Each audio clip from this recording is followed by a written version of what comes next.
Assalamu alaikum. My name is Dr. Khalood Imran. Today I will discuss an answer to a very common question that is asked in gynae OPDs when we will feel our first fetal movement. ये सवाल जो हमसे gynae OPD में बहुत common होता है, specially वो mother's जिनका को पहला हमल है, जो कि प्राइमरी ग्रेविडा हैं, कि हमें बच्चे की मूवमेंट कब फील होगी और उसकी फीलिंग कैसी होगी। क्योंकि हमारे माशरे में सास है, वालदा हैं, या हमसाई हैं, या बड़ी बहनें हैं, या दोस्त हैं, सब अपने अपने एक्सपीरियंस पेशेंट से शेयर करते हैं, तो वो काफ़ी पज़ल होती हैं।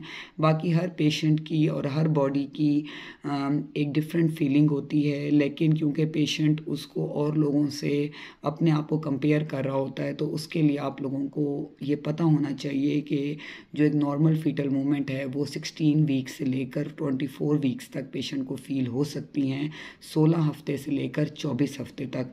लेकिन ये मूवमेंट बहुत सॉफ्ट होती हैं, पोलाइट सी होती हैं। जो है उसमें मूवमेंट्स फील हो सकती हैं लोअर एब्डोमेन में, जैसे फ्लिकरिंग हो गई, सॉफ्ट सी वाइब्रेशन हो गई, और ये मूवमेंट्स बहुत बेटर हो जाती हैं 24 वीक्स से लेकर 28 वीक्स तक। 24 से 28 हफ्ते तक फीटल मूवमेंट्स, बच्चे की हरकत बहुत स्ट्रॉन्ग होती जाती हैं। फिर मदर उसको बहुत अच्छा मतलब डिफ्रेंशिएट कर लेती है as compare too early movements.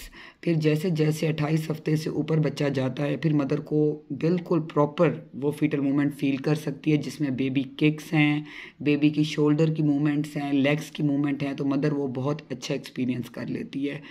असल में जब स्टार्ट होता है प्रेगनेंसी का, तब मदर ज़्यादा अवेयर होती है, तो उसको इस चीज़ का पता होना चाहिए। और अगर फीटल मूवमेंट उसको 24 वीक्स तक भी बहुत प्रॉपर फील नहीं हो रही, तो उसमें परेशानी की बात नहीं है। जैसे कि हर प्रेग्नेंट लेडी को चाहिए कि वो मंथली अपना स्कैन कराए, ताकि फ़ीटस का पता चलता रहे। और जैसे जैसे फ़ीटस ग्रो करता जाता है, फिर मदर ख़ुद एक्सपीरियंस करती जाती है। तो ये सवाल हमसे बहुत कॉमनली होता है, इसलिए मैंने आपको इसका आंसर क्लैरिफाई किया है। Thank you so much. अल्लाह हाफ़िज़।